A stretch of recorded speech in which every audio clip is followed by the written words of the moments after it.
Сөз кайылчу тарапка берилет. Жакшылык Жомартович, өзүңүз сүйлөйсүзбү? Эгерде сүйлөсөңүз кандай тартипте сүйлөйсүз? Микрофонду кыйсып койсоңуз, Максатбек Мергенбаевич. Өзүңүз сүйлөйсүзбү негизи?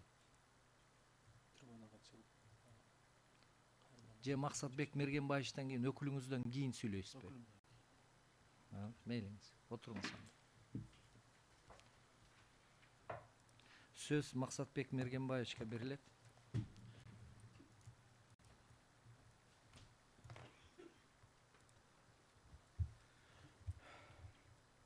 Саламатсыздарбы?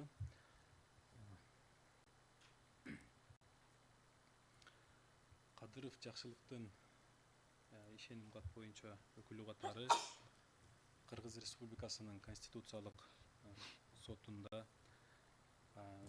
өтүнүчүн толук колдоп, төмөнкү мазмундарга бир аз токтолуп өтүүнү туура көрүп турам.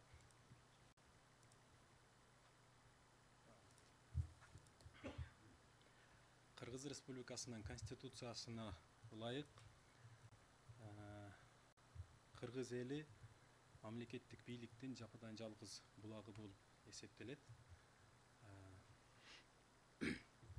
Жана кыргыз эли өзүнүн бийлигин шайлоолор жана референдумдор аркылуу жүргүзөт.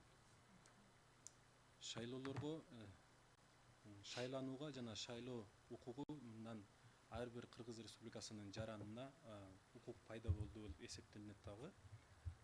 Адамдар, жарандарыбыз тиешелүү түрдө мыйзамда көрсөтүлгөн куракка, жашка жеткенден кийин шайлоого Кыргыз Республикасынын конституциялык түзүмүн аныктоого референдумдор аркылуу жана жогорку бийлик бутактарына жана жергиликтүү бийлик бутактарына өздөрүнүн өкүлдөрүн шайлоого укуктары пайда болот. Жана ошол эле шайлоого укугу эми жарандарыбыз кайсыл адамдарды шайлайт? Кайра эле өзүнүн ичиндеги Кыргыз Республикасынын жараны болгон башка жарандарды, активдүү жарандарды же болбосо коомдун жүгүн көтөрөм деген жарандарды шайлоо мүмкүнчүлүгү болот. Ошондо бул шайланууга дагы укук Конституцияда көрсөтүлүп жатылат. Бул ар бир жарандын мамлекеттик бийлик бутактарын түзүүгө болгон активдүү укугу. Ошонун негизинде мамлекеттик бардык бийлик бутактарын түзүүгө катышат жана өзүнүн эркин билдирет.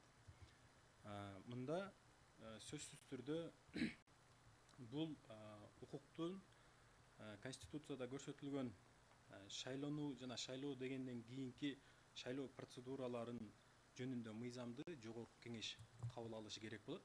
Бирок ошол Жогорку Кеңеш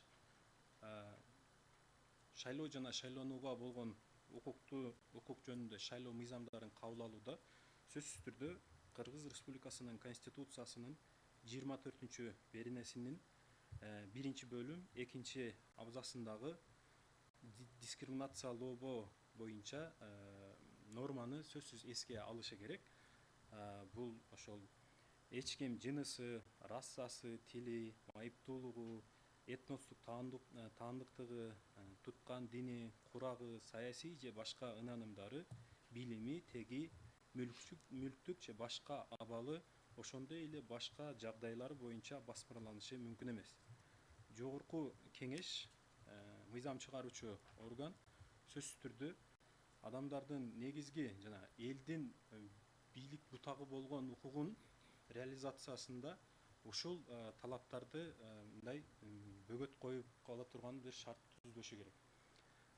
Мындан ошол адамдар шайланууга болгон укугуна көрсөтүлгөн талаптарда мүмкүн түздөн түз элдин өкүлү болгон үчүн ал Жогорку Кеңеште аткара турган ишине жарамдуу болгонун гана аныкташы керек.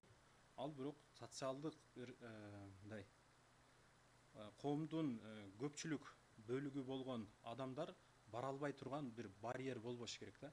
Мисалы биз 7 миллион элбиз, 7 миллиондон ашык элбиз. Ушул элдин көпчүлүгүнүн шайланууга болгон укугун реализация кыла тургандай, жүзөгө ашыра ала тургандай гана мындай тепкичтер, барьерлер коюлушу керек. Ошондуктан азыркы шартта, кымбатчылык шартта шайлоо мыйзамындагы бир мандаттуу шайлоо округуна шайлоо күрөөсүн 100 000 сом деп атаганын социалдык абалына карата мындай дискриминация катары жакшылык Кадыров кабыл алып жатат. Анткени өзүнүн өтүнүчүндө келтирген кирешелери боюнча чындыгында азыркы бунун ден соолугун кароого, андан сырткары үй бүлөлүү, аны кароого, жашаган жери арендасына ошолорго байланыштуу мындай топтоп чыкканга мүмкүнчүлүгү жок экендигин баяндайт. Андан сырткары жакшылык өзүнүн активдүү мындай жашоого позициясынан улам мына юрфакты аяктаган, бакалавр немесинде диплому бар, ошто окуп азыр ошол кээ бир учурда ошо практикадагы жүргүзөт.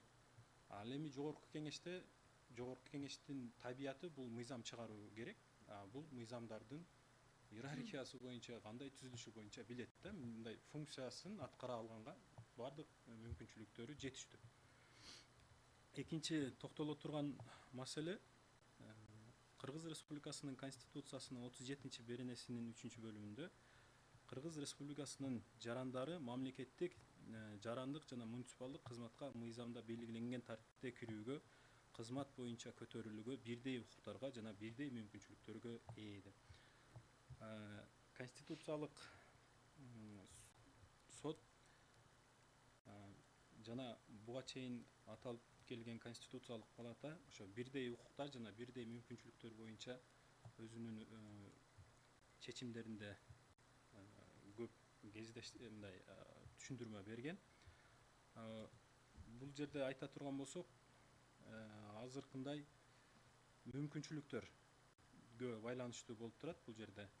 Мисалы ошондой эле жакшылыктын өзүнө жараша электораты бар. Бир кездерде Ош шаарынын ошол көзү боюнча майыптуулугу бар коомчулуктун жетекчилигин дагы аткарып келген. Электораты бар бир гана ошол жанакы шайлоо күрөөсү буну ошол жерге барганга кандидат болуп, талапкер болуп катышууга мүмкүнчүлүк бербей жатат.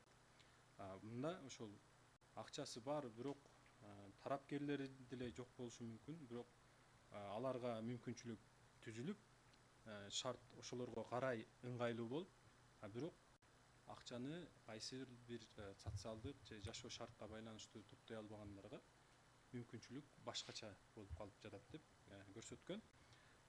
Мындан сырткары мен жогоруда токтолуп өткөндөй 7 миллион элибиздин баары эле жакшы мындай социалдык жетиштүү абалда 100 000 сомду топтоп алган мүмкүнчүлүктөрүнөн сырткары дагы биздин элибиздин арасында 108 500 адам социалдык аз камсыз болгон үй бүлө катары саналып, алар мамлекеттен жөлөк пул алат. Бул деген чоң эле мындай көрсөткүч. Андан сырткары бул жерде дагы эске ала турган болсок, көпчүлүк жарандарыбызга кайсы бир талаптарга жооп берилбеди деп статистика мындан да чоңураак да, аларга берилбей калды кандайдыр бир себептер менен, бирок официалдуу көрсөткүчү ошо 108 000. Ал эми мүмкүнчүлүгү чектелип, мамлекеттен майыптуулугу бар болгондугу үчүн социалдык жөлөк пул алып жаткандар 34 000 адамды түзөт. Бул деген акыркы шайлоонун 11%-ине жетет да. Бул чоң масса. Булар дагы тиешелүү түрдө өздөрүнүн шайланууга болгон укугун жүзөгө ашырууга мыйзам жол бериши керек. Анткени мисалы азыркы жогорку кеңештин мыйзамдардын аткарылуусу боюнча алар көзөмөл жүргүзүүдө, мисалы ошол социалдык мүмкүнчүлүгү чектелген үй бүлөлөр боюнча кандай программалар ишке ашып жатат, аларды көзөмөлдөгөн бир иш аракеттерин биз байкабайбыз. Эгерде өзү ошол ичинде жөнөкөй жарандан болгон болсо, ал ошол көйгөйлөрдү мамлекеттик деңгээлде алып чыгып программаларга киргизгенге, өкмөткө сунуштарын бергенге, мыйзамда ошого ылайыктуу бир элге, жалпы элге бир пайдасы тие турган мүмкүнчүлүктү мындай маселелерди көтөрмөк да.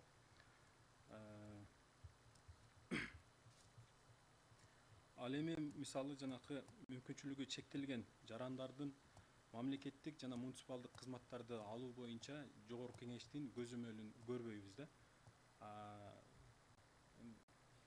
Копол болуп калышы мүмкүн. Мисалы азыр биз 3-этажда, 3-кабатта отурабыз.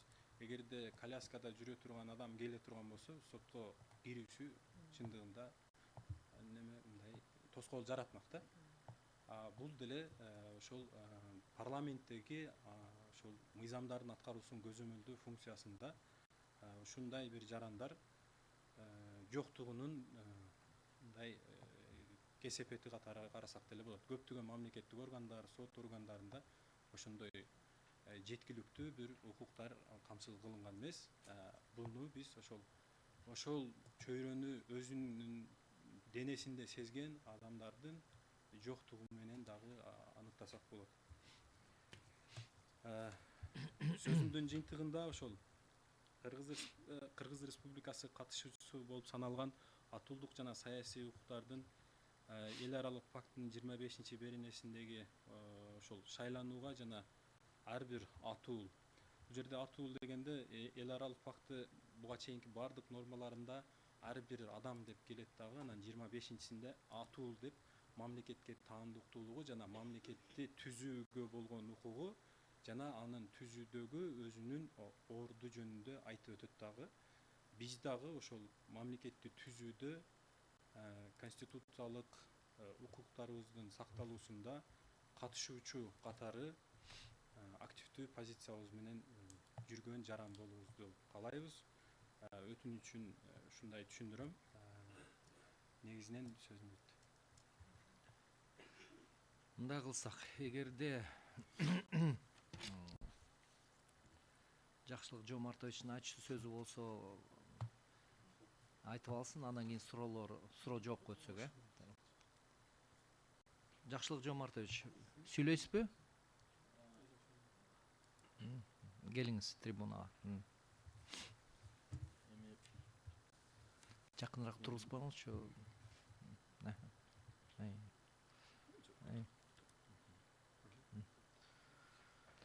Урматтуу сот, мен жактоочу менен баары менен макулмун негизи.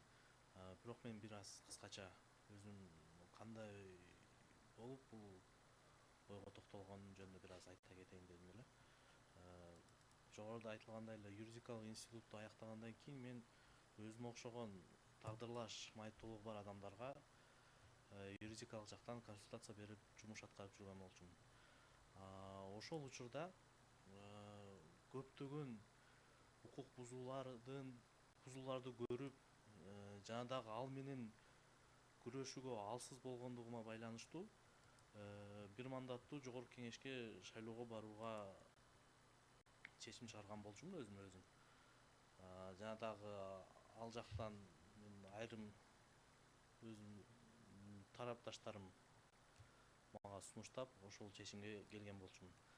Бирок тилекке каршы азыр ушул 100 000 сомду төлөй албаганыма байланыштуу тиги берки көз айзидер коомундагы жумушту өзгөртүүгө мажбур болгом.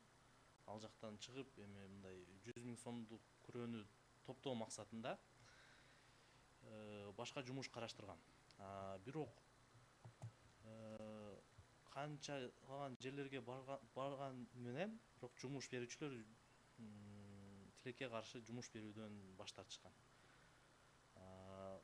Азыркы учурда бир жумушта иштеп атам негизи, бирок анын деле айлыгы аз болгондугуна байланыштуу мен ал күрөө акчаны топтой албай жатам. Ошого байланыштуу мен өз укугумду, конституциялык укугумду колдонуп сиздерге кайрылып жатам. Сөзүңүз бүттүбү? Отуруңуз сиз анда.